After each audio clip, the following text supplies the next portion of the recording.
बसमध्ये चोरीचा प्रयत्न, 4 महिला पोलिसांच्या ताब्यात। नागपूरहून सिंदेवाहीकडे येणाऱ्या बसमध्ये एका महिला प्रवाशाच्या बॅगमधून चोरी करण्याचा प्रयत्न करणाऱ्या 4 महिलांच्या टोळीवर सिंदेवाही पोलिसांनी कारवाई केली आहे।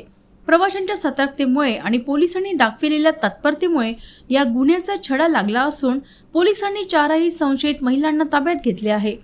11 एप्रिलला सकाळी 9 ते 12 वाजताच्या फिर्यादी महिला बसने नागपूरहून सिंदेवाहीकडे येत होती। तळोधी येथे बस आल्यानंतर 4 महिला बसमध्ये चढल्या। यापैकी 2 महिला फिर्यादीच्या सीटवर आणि 2 बाजूच्या सीटवर बसल्या।